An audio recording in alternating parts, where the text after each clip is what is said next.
बड़े भाई विक्रम सिंह एडवोकेट साहब, जो हमारे मुसल्ली साथी हैं, बहुत सारे पूरे जनपद में हम समाज को जगाने का जो निरंतर प्रयास करते हैं, उसमें एक साये की तरह विक्रम सिंह एडवोकेट और हमारी जोड़ी बाराबंकी जनपद में हमेशा देखी जाती है। बहुत सारे हमारे संगठन के लोग भी कहते हैं कि आप मूल निवासी में हैं, और बहुत सारे उनके लोग भी कहते हैं कि आप दिल लोग, लेकिन लक्ष्य क्या है, मिशन क्या है?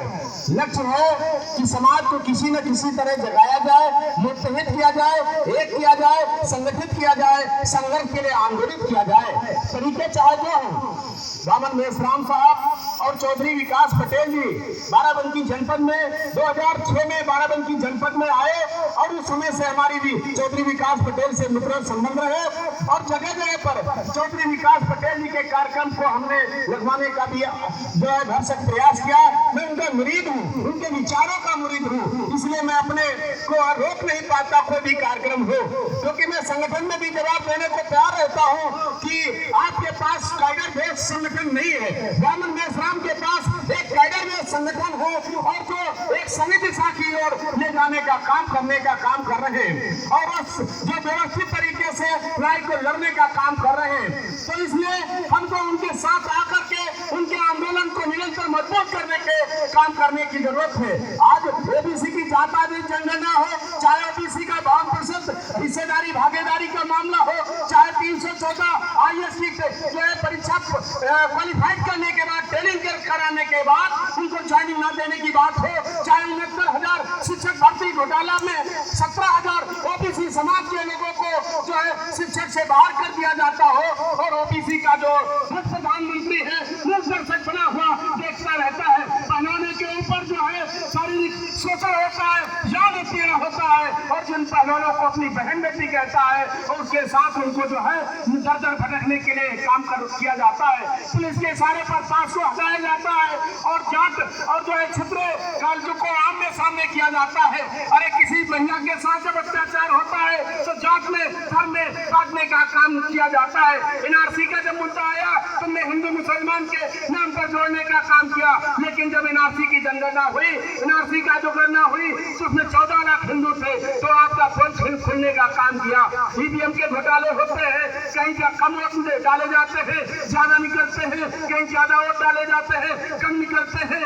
इस तरह से जो है समाज के साथ धोखा होता है। हमारी जो शिक्षक उच्च शिक्षा में जो शिक्षा पर शुल्क आता था पूर्ववर्ती सरकारों में, आपने बंद करने का काम किया। आज जो LLB है, BA है, PTC है, BEd है, ये जो है सरकार द्वारा हमारा बाबा साहब डॉक्टर भीमराव अम्बेडकर ने समान शिक्षा नीति लागू करके उच्च शिक्षा में हिस्सेदारी दे करके वो जो आर्थिक मदद दे करके पढ़ाने का काम किया। तभी हमारे समाज के कुछ लोग जज बने, कुछ लोग वकील बने, कुछ लोग डॉक्टर बने, इंजीनियर बने, IAS PCS बनने का काम किया। आज उन्होंने आपने शिक्षक जो शिक्षा पर पूर्ण शुल्क है वो तो बंद करने का काम किया, और आपने ये कहने का काम किया कि आप जो है पहले 1 लाख भरने का काम करें, तब बीटेक करेंगे, जब 60% नंबर आएंगे तब आपका जो है शिक्षा पर पूर्ण शुल्क दिया जाएगा। इस तरह से आपने जो कानून ला करके हमारे बच्चों का जो शिक्षा का भविष्य अंधकार में करने का काम किया। आपने रेलवे भेज दिया, आपने BSNL भेज दिया, आपने एयरपोर्ट भेज दिया, आपने जो है सरकार की सारी संपत्तियों को बेचने का काम किया। इसीलिए बहुत सारे लोग कहते हैं जब संपत्तियां नहीं रहेंगी, BSNL नहीं रहेगा, तो दूरसंचार मंत्री का काम, जब शिक्षा नहीं रहेगी, शिक्षा की व्यवस्थाएं नहीं रहेंगी, तो शिक्षा मंत्री का क्या काम। इस देश के महामहिम राष्ट्रपति रामनाथ कोविंद को मंदिर पुष्कर मंदिर से बाहर धक्का मार के बाहर किया जाता है, सीने पर बैठकर पूजा करने के लिए मजबूर किया जाता है। जगन्नाथ मंदिर में जाता है, धक्के मक्के मार किए जाते हैं, और जो राम मंदिर का उद्घाटन होता है तो उसमें शिलान्यास के समय उनको बुलाया नहीं जाता है। देश की सबसे बड़े लोकतंत्र की दुहाई देते हैं, और जब संसद भवन का उद्घाटन होता है तो द्रौपदी मुर्मू को बुलाया नहीं जाता है, क्योंकि आप फोटो वाले नेता हैं, आप कैमरे वाले नेता हैं, आप कैमरे में बार बार 2500 लाख के बार ड्रेस बदल करके कैमरे में आकर केवल जो है हीरो के नायक के रूप में जनता को गुमराह करने का काम कर रहे हैं। इसलिए समाज को आंदोलित होने की जरूरत है, अधिकारों के लिए मुत्तहिद होने की जरूरत है। और ओबीसी समाज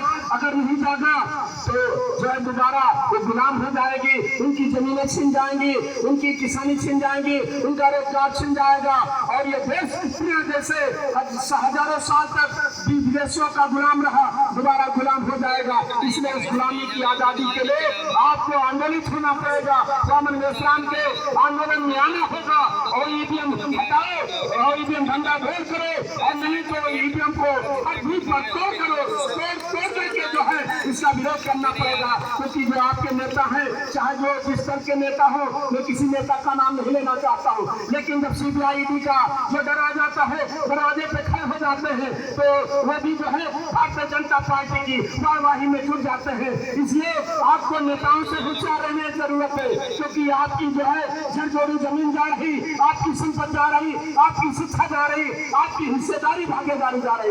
ये नेता केवल अपने को एमपी एमएलए बनाने में जुटे हैं। इसलिए जब भी हमने गौरव रावत से पूछा था कि 34 में आप जगह जगह भंडारे का उद्घाटन कर रहे हैं, 34 में आरक्षण अगर भाजपा सरकार आ गई, एमपी एमएलए का आरक्षण खत्म हो गया तो आप किसी जो है चौराहे पर जो है स्वर फार्म का जो है फोन करके स्वर पालने का काम करेंगे। क्योंकि ये देश सरकार की मंशा है कि जात आधारित व्यवसाय में समाज को धकेला जाए और जात आधारित गुलामी दोबारा लाई जाए। ये दोहरी तेहरी गुलामी से मुक्ति पाना है तो अपनी हिस्सेदारी भागीदारी, अपनी जनगणना और ईवीएम के खिलाफ विरोध करना पड़ेगा।